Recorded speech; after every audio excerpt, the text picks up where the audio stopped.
qui d'emblée nous transporte dans la Haute-Auvergne au bon vieux temps. J'ai parcouru évidemment cet ouvrage et j'ai vu qu'il était dédicacé à vos petits-enfants. Alors est-ce que au départ c'est surtout à eux que vous pensiez quand vous avez décidé d'écrire ces ouvrages sur l'Auvergne aux temps anciens? À vrai dire, ayant 13 petits-enfants, je pensais forcément à eux, puisque l'âge où j'ai écrit, ça s'est renouvelé à 3 reprises, donc dans la nuit des temps, presque. Je crois que c'est 1968 le premier, si je me trompe. Il semble que c'est... Regardez la date à l'arrière, ça a peu d'importance. Je sais que les 2 premiers, je les ai écrits dans la foulée, parce que le premier ayant eu du succès, j'ai écrit le deuxième aussitôt. Et quant au troisième, j'ai un peu paressé, j'ai mis 2-3 ans. Et après, j'ai fait un grand intermède jusqu'au 4e, qui n'est pas sur la table, qui est quelque part ailleurs. Et je pense que l'héroïne de votre livre, Marinette, c'est vous-même, ou en tout cas, si c'est pas vous, c'est tout à fait votre... Pas du tout, ça c'est une grossière erreur. Et ça, je me mets en boule chaque fois qu'on me dit cela. Parce que tout le long du livre, si on le lit bien, je dis si on le lit bien, souvent on lit comme ça, quoi, en diagonale, eh bien, on voit qu'il y a une fillette avec moi qui m'a suivi au pensionnat, qui m'a suivi partout. C'est la fillette qui représente la paysanne. La paysanne évoluée, mais la paysanne quand même. Et que je côtoyais en allant garder avec elle les brebis ou ces vaches, je ne sais plus ce qu'elle gardait. Celle-là, j'allais plutôt avec les gamins parce qu'ils étaient plus rigolos. Je trouvais que les filles qui étaient un peu molles et qui tricotaient, j'aimais mieux les garçons qui s'agitaient. Vous savez, j'étais une fillette assez vive. Assez... Oui, et je pense qu'à l'époque, vous viviez vous-même à Saint-Flour, mais que pendant les vacances d'été, vous alliez à Lalo, n'est-ce pas? C'est ça. Lalo. Et c'est dans quelle commune ça? Lalo, c'est la commune de Sezin. C'est un petit hameau de Saint-Feu, adorable, qui avait un petit four magnifique, qui a été remplacé plus tard par un four en tôle, à mon grand désespoir. Et ce petit four, j'en ai des souvenirs merveilleux, depuis la cuisson du pain jusqu'à... Il servait de grange à notre âne, et c'est là qu'on l'a retrouvé crevé un beau matin. Il y avait d'autres souvenirs qui s'y rattachaient, comme un clochard qui est mort parce qu'il avait cherché une chaleur plus grande dans l'intérieur du four et qu'il est mort asphyxié. Enfin, il y avait des souvenirs tristes, des souvenirs gais qui se rattachaient à ce four, mais ça a été un désespoir pour moi quand, revenu à la Lalo plus grande, j'ai trouvé ce four démoli et un four moderne à la place. Et oui, c'est très triste. L'horrible four. Ah, oui. Et vous avez un personnage là qui est bien campé et qui s'appelle Jantou, c'est un berger qui était... Alors Jantou, il existait. Il existait, mais c'était un garçon qui était très doué au point de vue matériel, puisqu'il faisait des petites clés. Je pense que tous les Auvergnats savent, comme ils disent en patois, chapuser. Chapuser, oui. C'est-à-dire couper avec le couteau et tailler n'importe quoi. Ah oui, parce que faire un petit parc, c'est déjà très compliqué. Je le sais parce que moi aussi, j'ai connu ces bergers-là et ils étaient vraiment très doués. Et ils étaient capables aussi de faire des petits chars comme le vôtre d'ailleurs. Mais vous voyez tous les artisans dans les fêtes de village, dans les marchés de pays qu'ils font maintenant. Il y a toujours du travail d'artisan, toujours des petits objets. Vous avez dans chaque village, j'en connais moi, tout près de Rochebrune, qui font des chars, qui font des râteaux, qui font des faux. Il m'a fait, ce monsieur de Tagenac, c'est un ancien cantonnier, et il m'a fait toute la panoplie des outils et des objets de ferme. Il m'a fait un travail, il m'a fait un rouleau, une faux, tout, mais exactement comme les vrais, avec le métal. Et je pense que tous les Auvergnats ont le sens de la menuiserie. Et du reste, je ne serais pas contredit, nous avons un ébéniste à côté qui a le sens très développé, puisqu'il va jusqu'au luxe. Moi-même, mon grand-père faisait des sabots pour toute la famille. C'était lui, dans mon enfance, qui nous chaussait tous. Il arrivait à faire les sabots très bien. Il faisait des joues, il faisait des tas d'objets. Et pourtant, il n'avait jamais été dans une école spécialisée, évidemment. Non, mais elle a veillé, vous savez, il s'apprenait l'un l'autre. Alors je pense que toutes ces veillées tuées par la télévision, à mon grand désespoir, il faut bien évoluer avec son temps, eh bien, maintenant, il n'y a plus tous ces gens. Et non. Qui leur apprenait? C'est les grands-pères, c'est le père. l'enfant prenait un couteau, il avait son premier cadeau, c'était un petit couteau. C'était pas un laïol, déjà, c'était un Pradel, c'était moins cher, je crois. Les Pradel que les laïols, j'ai dû avoir les deux, mais enfin le laïol j'ai eu après parce qu'il était pointu, pointu et dangereux. Et maintenant le laïol est presque devenu un objet de luxe. Ah bah oui, maintenant, très cher, maintenant ils le font dessiner par Stark, alors évidemment c'est autre chose. Et le berger communal que vous avez connu devait avoir un laïol aussi dans la poche. Ah sûrement, oui. Et ça a disparu, ça, les bergers communaux, en grande partie. Il n'y a plus de troupeaux. Mais non. Les troupeaux, les moutons, on ne les voit plus. Vous voyez, vous qui connaissez bien la Cité des Fleurs, des bergers d'Écosse à Véronnay, et maintenant un autre berger, un genre de berger, mais c'est le gardien de nuit de la Cité des Fleurs. C'est lui qui fait la surveillance pendant la nuit, et c'est un ancien berger aussi. Mais il a de la chance d'avoir des petits bosquets autour de lui, il est moins perdu. Oui, c'est vrai, mais on me ça ne le gêne pas, ça. Ça le gêne pas. Ah, ça peut... Non, parce que je crois qu'il y en avait assez de la campagne, il est content d'être à Paris. D'être à Paris, oui. Comme quoi. Vous avez sûrement dû le voir, la Cité des Fleurs d'ailleurs. Oui, sûrement. Et il y a une page, enfin des pages un peu savoureuses là, avec ce perroquet si mal embouché. Ah oui, vous l'avez connu ce perroquet? Je pense bien que je l'ai connu. Non seulement je l'ai connu, mais je l'ai entendu. Et Dieu merci, quel vocabulaire. Et il a appris beaucoup de choses. C'est quelques matelots qui avaient dû Je pense qu'il sortait de quelques bouges de port. Parce qu'il avait un vocabulaire de marin, autant qu'on puisse savoir ce qu'était un vocabulaire de marin. Mais là, c'est curieux, ça, parce que les enfants, il suffit qu'on leur défende d'apprendre des gros mots pour qu'ils apprennent des gros mots. Ah ben ça, on les retient plus vite. Et pour le perroquet, c'est pareil, vraisemblablement. Ah ben le perroquet, celui-là était vraiment... Et oui. Et alors, évidemment, il y a des choses, des scènes que vous décrivez là qui ont complètement disparu. Par exemple, s'il y avait tout un cérémonial pour tuer le cochon et pour le débiter, pour le conserver, c'était sacro-saint. Ah oui. Et je pense que chez vous, ça se passait comme chez nous, c'est-à-dire qu'après l'avoir égorgé, on mettait de la paille et on mettait le feu. Avant, on grattait. On grattait, il épilait. Le Seigneur épilait le porc pour recueillir les soies. Ah bon, ça n'existait pas chez nous. Oui, alors il le faisait nous, on ne s'occupait pas de ça, on le brûlait immédiatement et après on raclait, mais on ne s'occupait pas de... Oui, et après cette opération, donc on le mettait sur un autre baffelon, et là, on le flambait à la paille avec des bouchons de paille que l'on tordait, que l'on allumait et que l'on promenait dessus, jusqu'à ce qu'après il raclait avec des vieilles faux, des couteaux sans manche, enfin il me semble que c'était ou même des verres, bizarres, des sons de verre. Oui, n'importe quoi, chacun avait son outil personnel et très spécial. Et puis auparavant, après qu'on les saignait, n'est-ce pas, il fallait recueillir le sang, ça aussi c'était très important pour faire le boudin. Là, le sang, on mettait un peu de vinaigre dans la bassine. Pour éviter que le sang coagule. Et puis on l'emmenait très vite à la cuisine pour faire le boudin. Alors le boudin, c'était encore une autre histoire, parce qu'il ne fallait pas perdre une minute pendant que le sang se tenait bien au frais dans la souillarde, parce qu'il ne fallait pas qu'il s'abîme.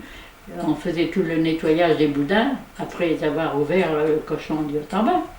Le cochon avait été transporté à la grange sur un drap propre, et là le Seigneur le fendait du haut en bas, et il sortait tous les éléments, c'est-à-dire les objets,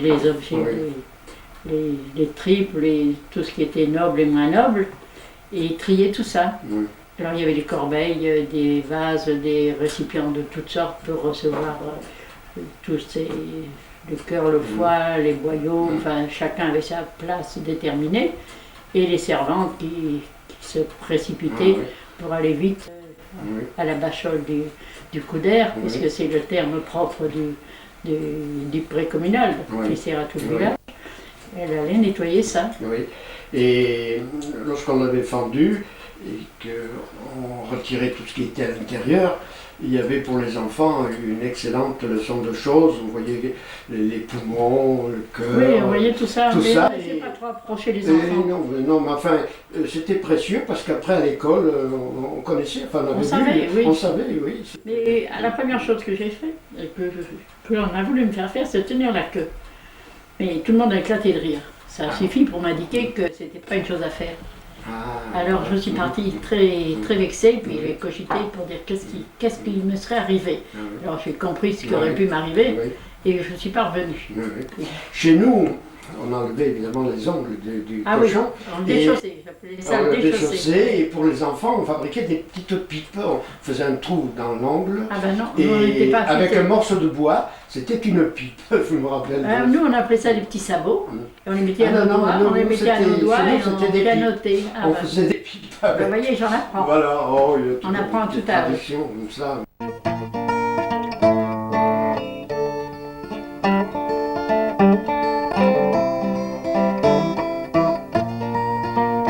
Nous avons des machines à laver qui sont de véritables robots. Il nous est difficile de comprendre ce que c'était que la lessive de printemps.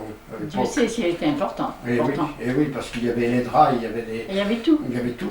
Il y avait 6 mois de linge, puisqu'on en faisait une au printemps, une à l'automne. Et c'était lavé à la maison, c'était descendu la veille, c'était mis à tremper, c'était trié. Et puis on faisait d'abord bouillir dans une immense chaudière qui était monumentale. Ça doit être la chaudière qui servait aussi quelquefois à faire cuire les pommes de terre. Ça dépend de la quantité de linge que l'on avait. Mais je crois qu'à Lalo, la chaudière du linge était 2 fois ou 3 fois grande comme la chaudière à pommes de terre. Chez nous aussi. Oui, parce que c'était une chaudière, j'en ai encore eu à l'Escure, dans notre propriété d'Escure. L'intérieur était en cuivre et autour il y avait de cimenté ou de... C'était pas du ciment, je crois qu'on faisait ça avec de la glaise. Il y avait des murs.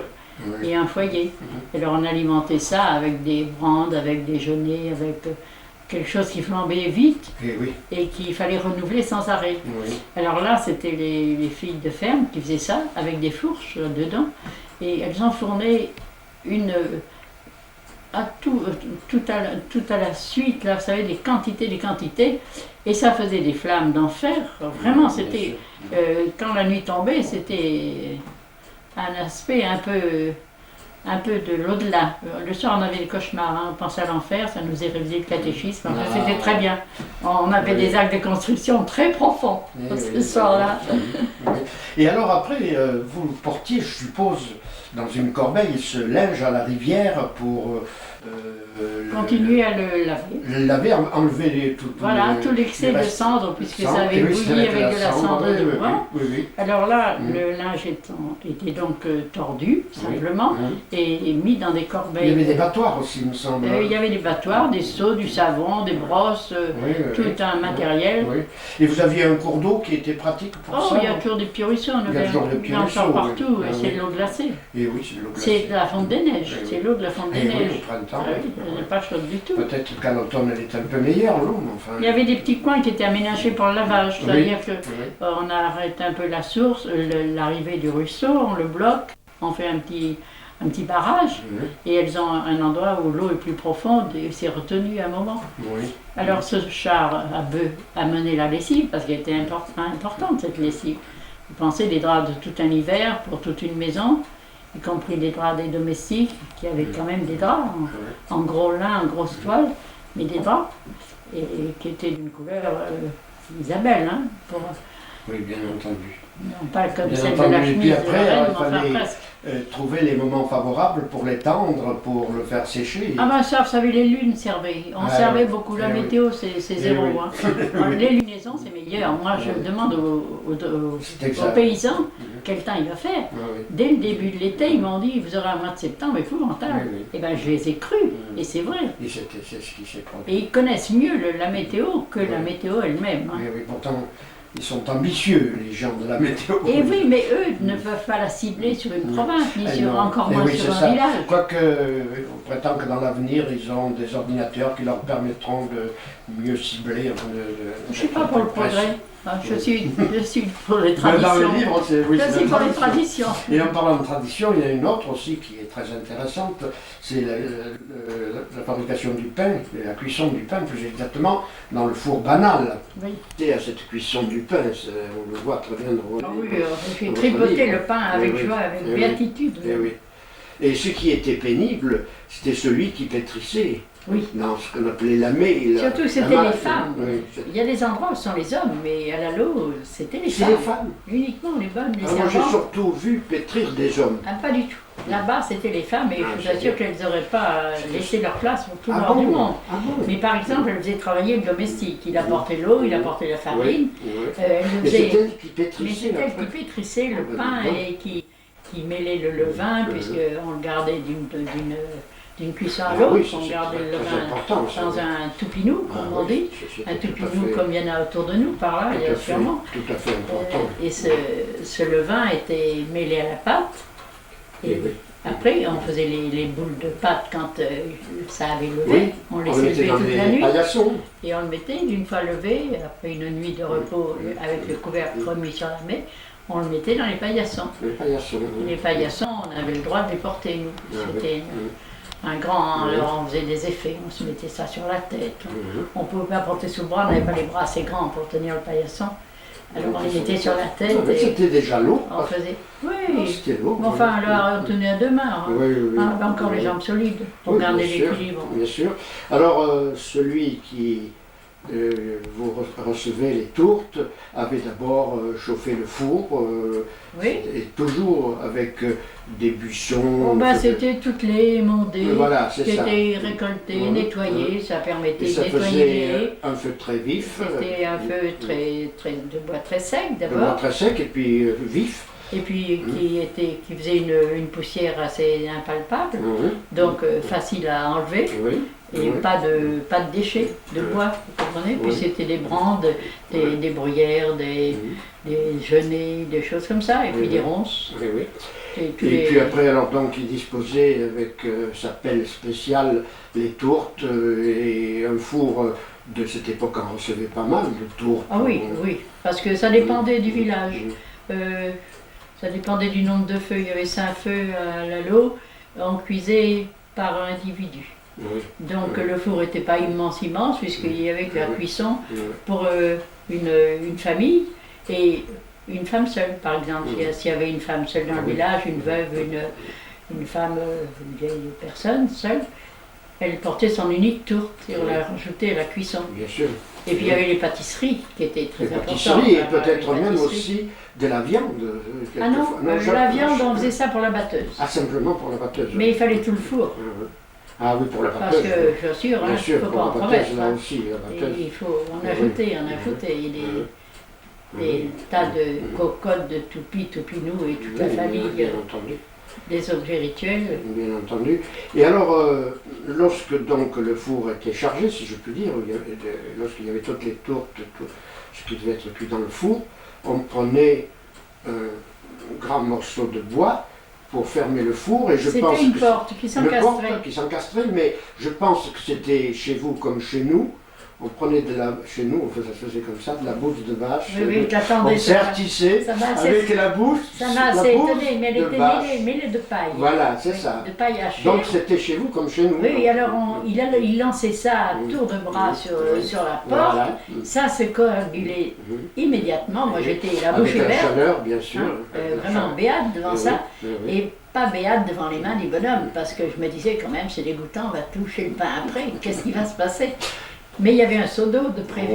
Alors il se rinçait très largement les mains dans le seau d'eau et il s'essuyait sur son pantalon, c'est très pratique. Et puis voilà, c'était fait, ça cuisait tranquillement. Et après, je pense que vous aimiez cette odeur du pain qui venait de sortir du four. C'était d'autant plus merveilleux qu'on attendait avec impatience qu'on nous donne du pain sucré, parce qu'on faisait une petite tourte spéciale pour les enfants qui était du pain sucré. Ça vaut toutes les pâtisseries du monde, ça vaut toutes les fougasses, toutes les spécialités auvergnates, ou d'ailleurs. Et alors, ces tourtes de pain, évidemment, devaient se conserver un certain temps, parce qu'on ne faisait pas de pain tous les jours. Alors il fallait une tourte, ça devait faire au moins une quinzaine de jours à peu près. Ça dépend, c'était pas des tourtes énormes. Je me souviens qu'on cuisait bien. Ça dépend, on cuisait plus souvent. En dehors des moissons, parce qu'on n'avait pas le temps de faire des cuissons pendant les moissons.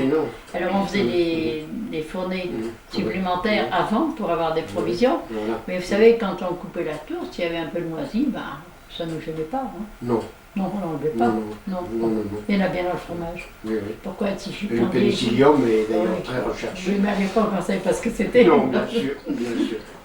Tout au moins, on aurait pu le savoir, moi, je ne l'avais pas appris. Et vous faisiez allusion, il y a quelques instants, à la batteuse. C'était aussi un grand événement, ça, le battage. La batteuse, alors là, c'était la joie. Évidemment, c'était la grande joie, des petits et même des grands. Au fond, c'était très dur, les battages. Mais je vois que beaucoup de domestiques agricoles aimaient bien, ça faisait une transition, c'était dur, bien entendu. Oui, vous savez, autrefois, ils ne plaignaient pas leur peine, pour employer l'expression auvergnate. Ils étaient courageux et ils travaillaient dans la joie.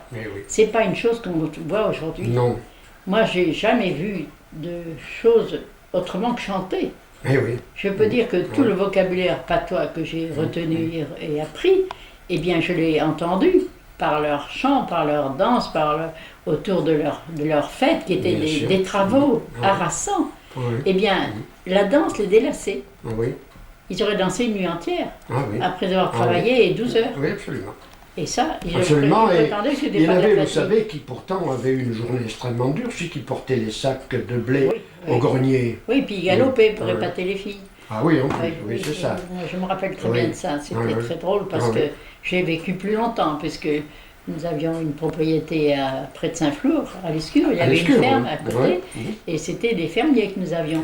Donc on assistait à toutes ces manifestations, et je les ai d'autant mieux retenues, je les ai vécues à longueur d'année, pendant plusieurs, jusqu'à même mariés. Mes enfants les ont connus aussi. Bien sûr. Parce que ça se continuait, ces choses-là. Ah, puis c'était autrement spectaculaire, ça, que cette moissonneuse-batteuse maintenant. Complètement c'est une entreprise, ça se fait très vite, et c'est pas un travail collectif intéressant dans la joie, comme vous disiez. Et en particulier, ce que moi, personnellement, je trouvais très beau, c'était cette locomobile,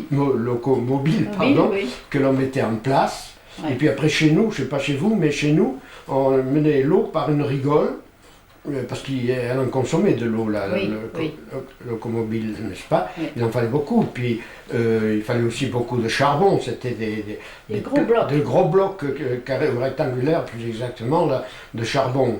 Alors ça faisait notre joie, les enfants, de voir ça, la locomobile. Ah ben non, c'était des seaux d'eau. Il y avait une bachole pas loin.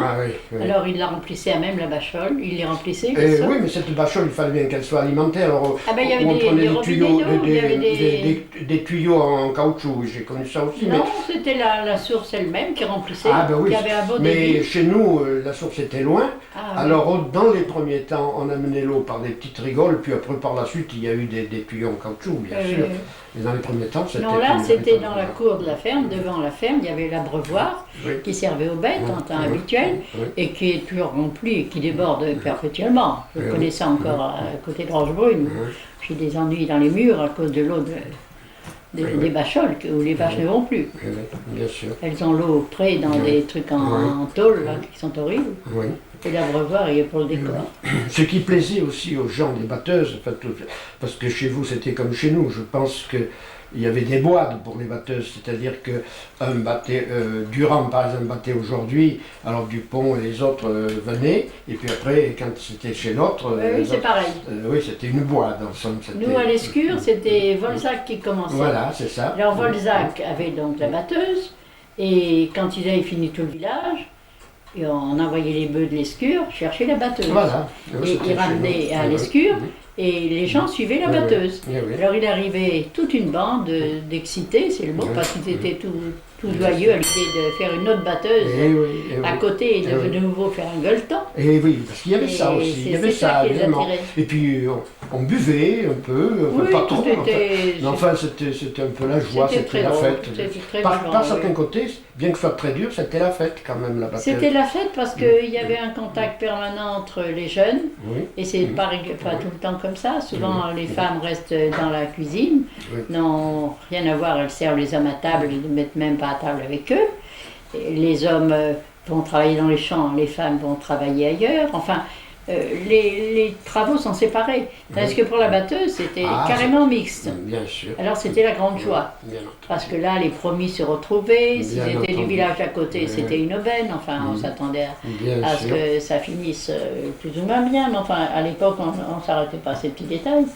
De toute façon, si ça se terminait mal, il y avait le mariage après. D'autorité, et puis voilà, tout était tout rentré dans l'ordre. On parle beaucoup ces temps-ci là de Germinal, puisqu'il y a le film d'après l'œuvre de Zola, et j'ai lu Germinal, et là aussi, évidemment, il se passait ce qui devait se passer entre garçon et fille, mais généralement le garçon épousait la fille après ça. Oui, il n'y avait pas de problème. Il n'y avait pas de problème. Non. Et c'était pareil un peu dans nos campagnes, je suppose. Oui, c'est ce qui s'appelle mettre la charrue avant les bœufs. Ah oui.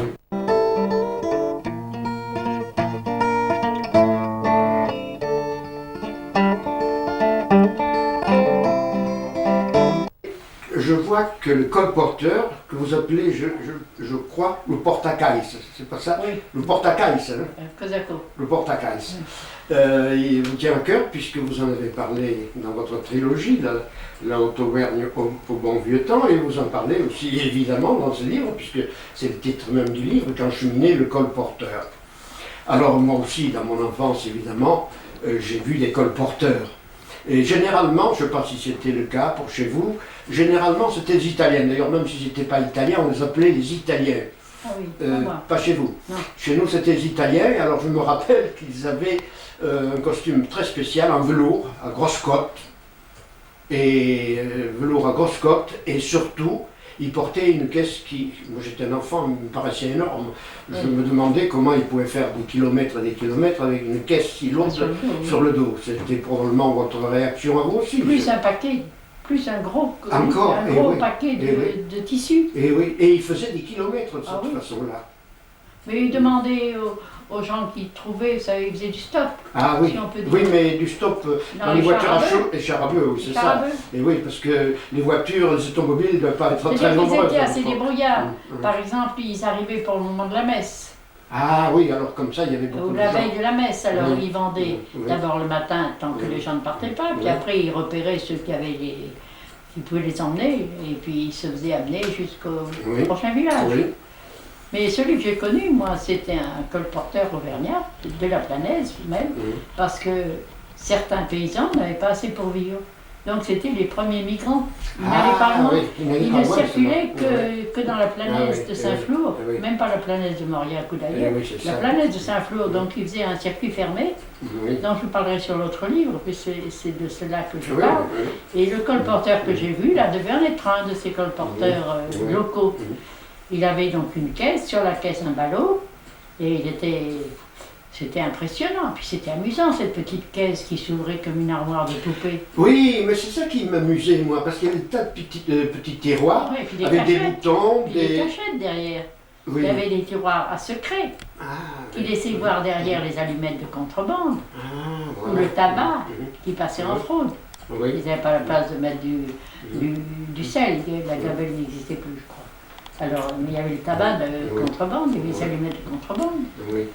Et puis, je ne sais pas ce qu'ils avaient dans ces tiroirs. Ils avaient peut-être des libelles qui n'étaient pas bons pour la politique. Vous savez, ils avaient tout. Ah oui, parce qu'ils avaient aussi des petits livres. Justement, vous énumérez, c'est ça, vous énumérez par exemple la bête du Gévaudan, les chansons à la mode, il y avait des petites chansons, il y avait la clé des songes. La clé des songes, La clé des songes qui intéressait beaucoup les servantes. Et il colportait non seulement des marchandises, mais des nouvelles aussi, je suppose. C'était un peu je ne sais pas comment vous dire, l'almanach de la région. Et le journal le parlait, en quelque sorte. C'était la télévision mobile. Et ça valait toutes les télévisions. Bien sûr. Alors on le soignait, il couchait à la grange comme tous les migrants, mais à lui on n'enlevait ni le tabac, ni les allumettes. On lui faisait confiance. On lui faisait confiance, on savait qu'il n'allumerait pas de feu, qu'il ne ferait pas de bêtises, et on le nourrissait admirablement. Dès qu'il arrivait, on lui servait le casse-croûte habituel, c'est-à-dire le pain bis du tiroir, comme là, le salé, tout ce qu'on donne à la campagne, et alors ils allaient tirer du vin frais à la cave. Bien sûr. Non, c'est la trappe qui est soulevée dans la salle de séjour, la salle commune, c'est pas la salle de séjour, c'est le star. C'est pas pareil. Bien sûr, bien sûr. Et alors, vous avez fait allusion aussi au cheminot, mais le cheminot, c'est celui qu'on appelait, enfin chez nous, le pauvre, un pauvre, on disait un pauvre. Ah oui. Ce vagabond là, qui venait, qui demandait la retirade, c'est-à-dire qu'il demandait à coucher. À se coucher. On appelait le pauvre, le pauvre. Je ne sais pas si chez vous c'était pareil. Non, c'était le cheminot. Cheminot, on disait cheminot, oui. Il cheminait. Ah oui, mais oui, cheminot, oui, je comprends bien. Il était par les chemins, oui, je comprends très bien. Nous, on l'appelait le pauvre. Oui. Oui. Et... Mais dans notre esprit, c'était un pauvre, puisqu'il demandait l'aumône. Oui. Il avait une besace. Oui, c'est ça. Et alors il fleurissait, comme par hasard, les jours où on cuisait. Ah ben ils sentaient le feu de bois. Oui, alors ils étaient les premiers au four. Bien et sûr. quand on défournait, il était là pour recevoir sa ration. Oui, bien sûr. Et on lui donnait toujours un morceau. Oui. Et je pense que vous en avez connu de ces cheminots, de ces vagabonds, qui avaient aussi des secrets pour soigner telle ou telle maladie. Ben, le piétin, il soignait le piétin, il soignait... Oh, ils avaient peut-être des dons, vous savez. Oh oui, et puis... il y avait aussi... s'ils n'en avaient pas. J'en ai connu un, on me disait, qu'est-ce qu'on doit faire quand on a mal aux dents? On disait, c'est très simple, vous allez chercher les orties, vous frottez l'oreille avec les orties, vous n'aurez plus mal aux dents. Seulement, on avait mal à l'oreille. Voilà, ça veut dire que c'était... On transposait la maladie. On transposait la douleur. On transposait la douleur, oui. Ouais. Oui. Là, il y en avait qui avaient des dons quand même pour remettre une cheville foulée, pour... Ils avaient chacun leur spécialité. Oui, oui. Ah oui, oui, oui. Ils étaient rebouteux, mais ils étaient connus. Oui. Et puis tous étaient connus. Oui. Ils étaient habillés chacun de la même manière tout le temps. On se demande comment les vêtements étaient solides à l'époque. Mais ils avaient toujours les mêmes chapeaux superposés. L'hygiène devait laisser un petit peu à désirer, je suppose. Bah, il valait mieux pas s'asseoir trop près. Oui, bien sûr, parce qu'on pouvait les poux avoir et les des habitants. puces, Oui, bien entendu. ça devait grouiller. Bien entendu. Dans leur tignage, jamais coupé, jamais lavé. Oui, oui. Si, c'était lavé par la pluie. Oui. Mais enfin, ça suffit pas. Il faut un peu de savon.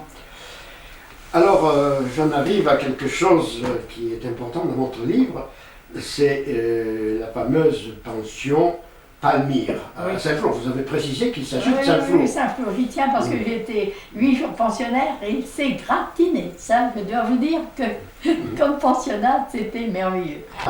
La pension Palmyre de Saint-Flour, c'est évidemment Notre-Dame. Oui. Parce que moi qui ai été élevé très proche de chez vous, dans la région de Murat, à Pignou, à côté de Murat, je connaissais évidemment le pensionnat Notre-Dame. Et à l'époque, quelle était la directrice de cette maison? La directrice, elle s'appelait Mademoiselle Lavoudry, elle s'appelait Zelmire.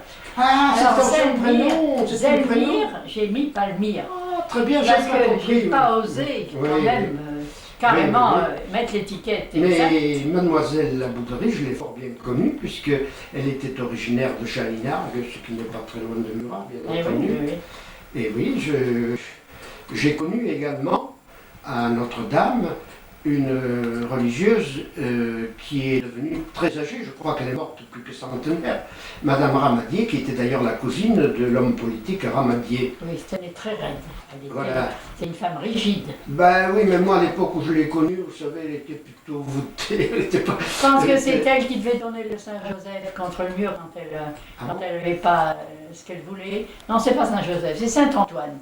Qu'elle mettait le nez au mur quand elle avait perdu un objet. Oui. Et qu'elle ne le retrouvait pas assez vite. Alors, il était en punition. Il était en punition, le nez au mur. Alors, comme la petite gamine qui avait pris, c'était pour la perte d'un dé de la bonne sœur, c'était en cours de couture cette histoire-là. Et la petite gamine qui avait pris le dé pour faire une farce à la maîtresse, comme on disait à l'époque, a été gênée. Elle l'a mis rapidement sur le bord de la table, puis elle a dit: ah, mais le voilà. Il était là en bas, vous ne l'avez pas vu.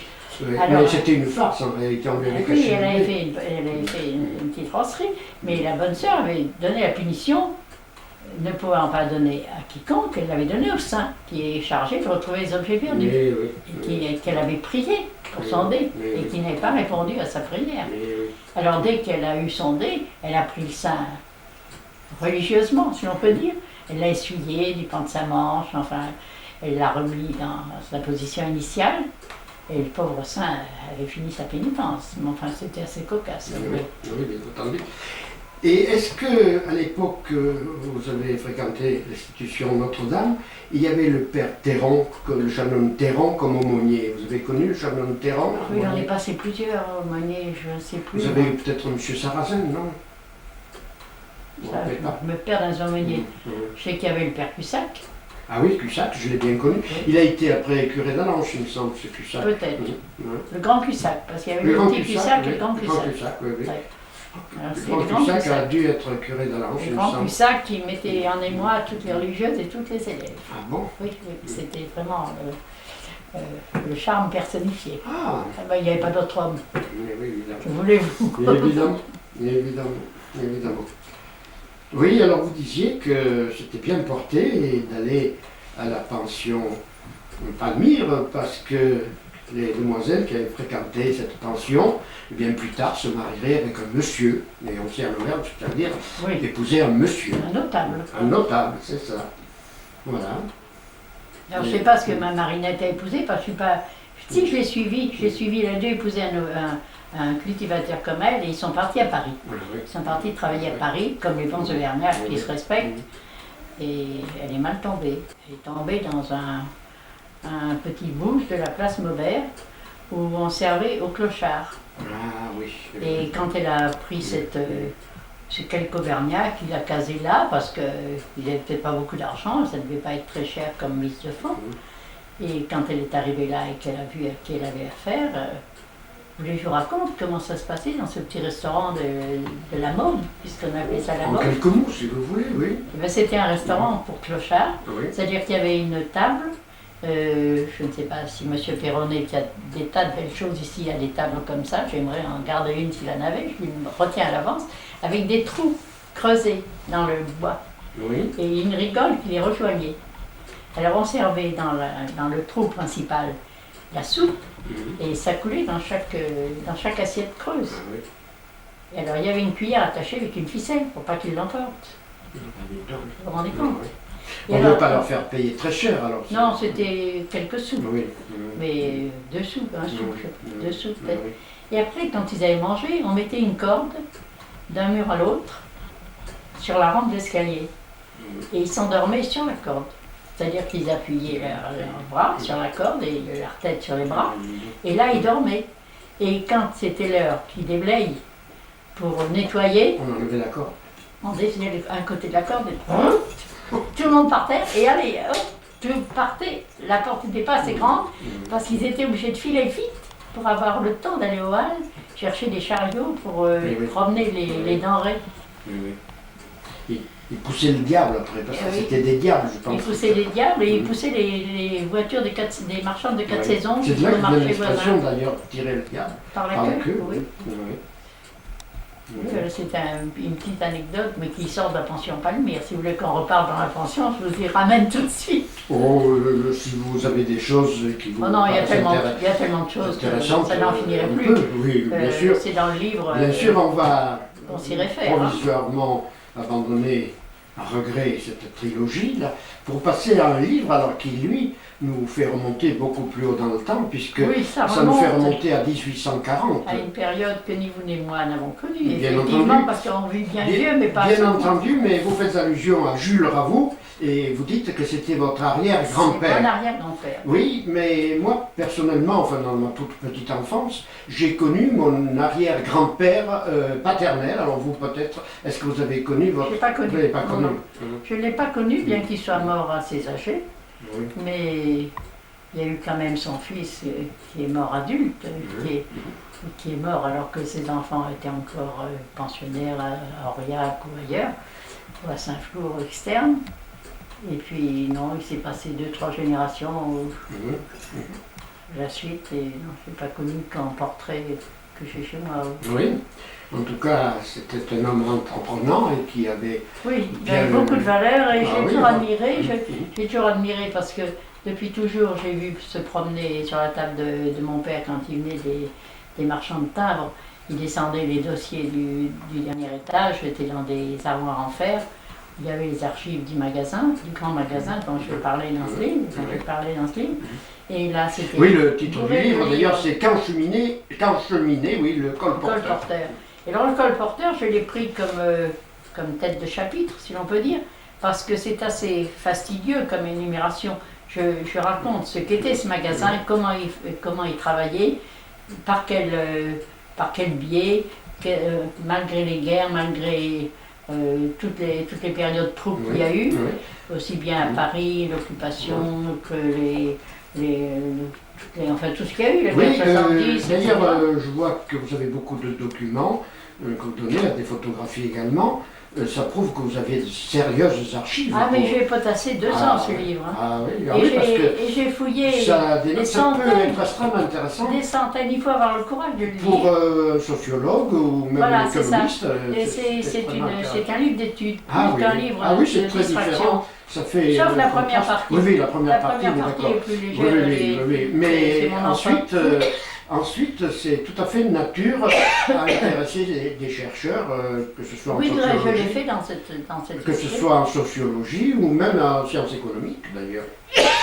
Parce que vous voyez, il m'est commandé ce livre, cela l'a été déjà, par des facultés de l'étranger. De faire des recherches sur les thèses, sur les provinces françaises. Et celui-là m'a été commandé aussi, et certainement pour pour aller dans les mêmes directions, parce que je ne sais pas où je suis par hasard, en insistant beaucoup auprès des vendeurs, ce sont des vendeurs de Paris qui ne travaillent qu'avec l'étranger, et je suis allée les ennuyer. Je savais que c'était eux qui les avaient envoyés, ces livres. Je suis allée les ennuyer pour qu'ils fouillent dans leurs archives pour me dire à qui ça avait été adressé. Et je n'aurais jamais su que c'était allé dans les universités d'Amérique, de Hollande, de tous les pays voisins. Alors je n'ai pas demandé pour celui-là. La même boîte importante de Paris m'a commandé le bouquin.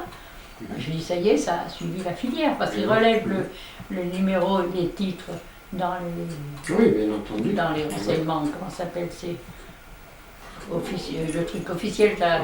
Des catalogues spéciaux. Non, tous les rayons. Et chaque rayon me dirige vers un endroit où allait mon grand-père ou mon arrière-grand-père, parce qu'un se déplaçait ou l'autre, suivant l'importance des gens qui fréquentaient.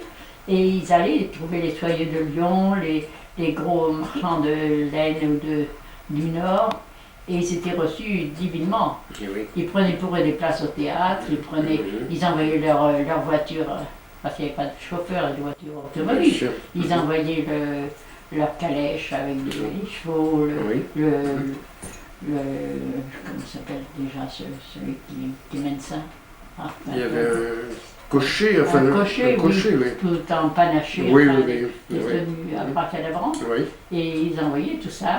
Ils emmenaient mon grand-père chez eux. Le colporteur, évidemment, était client de votre grand-père. Le colporteur, mon grand-père, lui, remplissait sa caisse, et j'ai retrouvé les reçus, les caisses remplies, et il leur signait un reçu, et il ne recevait pas d'argent.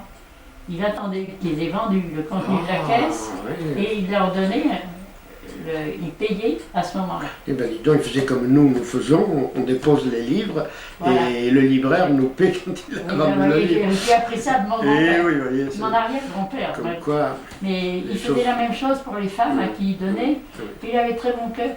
Il faisait la même chose pour les femmes, les veuves ou les femmes seules qui étaient chargées de marmaille, parce qu'à l'époque, il y avait beaucoup d'enfants. Et les samedis, les jours de marché à Saint-Flour, elles vendaient des coupons, des tissus soldés qu'elles allaient prendre au magasin.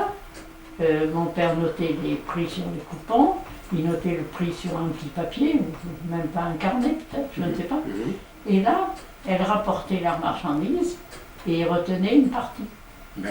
Et puis leur donnaient en cadeau encore du vin, les coupons qui restaient. C'était la belle époque déjà. C'était autre chose, c'était au point de vue moralité, au point de vue valeur, c'est extraordinaire. Moi, je sais que j'adore mon arrière-grand-père sans le connaître. Mais j'ai écrit ce livre pour lui. C'était courageux. Parce que je trouve que c'était un homme de valeur, il faisait partie de tous les groupements locaux, le groupement de commerce, la chambre de commerce. La chambre de commerce. De commerce. Et son père était déjà président de la chambre de commerce avant lui, donc ils étaient bien dans le commerce. Et c'est votre arrière-grand-père ou votre grand-père qui avait acheté la ferme de l'Escure? C'est lui, c'est celui-là qui l'a acheté. Jules? Oui. Jules, oui. C'est celui-là qui l'a acheté avant qu'il ouvre ce magasin, ou peut-être en même temps, parce que là, cette ouverture de magasin correspond à la date de son mariage. Il s'est marié très jeune. Je pense que la dot de sa femme, qui était rondelette, a dû aider à monter le magasin. C'était du reste assez classique. Et elle a remarqué qu'il y avait un régime total. Ils se méfiaient. Ils étaient Auvergnat de Langeac, mais ça valait les Auvergnats de Saint-Flour. Oui, oui. Et je pense que votre arrière-grand-père devait aussi fournir ce qu'on appelle les marchands de toile, qui ont tenu tellement de place. Il n'y en avait pas dans nos coins. Il n'y en avait pas dans nos coins. Non, ah oui, alors donc ils ne venaient pas se ravitailler à Saint-Flour, évidemment. Non, mais eux... C'est le nord du Cantal. Mais ils allaient apporter de la marchandise sur Chélade. Oui. Donc ils devaient fournir aux marchands de toile à Chélade. Oui. C'était le coin, la Terre-Sainte en est plus. Oui, c'est plus haut. C'est la Terre-Sainte, c'est Champs-sur-Tarentaine. C'est tout à fait au nord du Cantal. C'est plus loin. Ah, c'est plus haut, oui. Parce qu'ils avaient... Il pouvait y avoir quelques marchands de toile à Chélade, mais ce n'est pas la région vraiment. Oui, autrefois, il y avait des régions comme cela. Par exemple, les ferrailleurs à Paris venaient de la vallée du Mars, de mon pays natal, car je suis né au Falgoux, et il y avait tout plein de ferrailleurs. Et dans le nord Cantal, c'était des marchands de toile, mais qui n'allaient pas forcément dans la région parisienne, ils allaient partout. Et ils vendaient surtout les trousseaux aux futurs mariés, là, aux jeunes filles, en instance de mariage. Là, et votre grand-père aussi devait vendre des trousseaux. Mon grand-père avait trois voyageurs. Ah ben oui. Alors il y avait un qui partait par Nessac, qui prenait, il y avait une voie ferrée qui arrivait un peu plus loin que Nessac, en Glas. Et en finale, c'était en Glas, mais pas encore à Saint-Flour. Saint-Flour, c'était en cours, mais ça ne se faisait pas. Et l'autre partait sur l'Aveyron, et le troisième sur la Lozère. Ah, en effet. Alors ils faisaient toutes les foires. Toutes les foires de ces coins-là. Et mon grand-père et mon arrière-grand-père, les deux, à tour de rôle, faisaient les foires nationales alors. C'est-à-dire les foires de province, les foires des grandes villes qui en avaient chaque année, qui duraient une semaine. Des foires énormes. Bien sûr. Bon, comme nous allons bientôt terminer.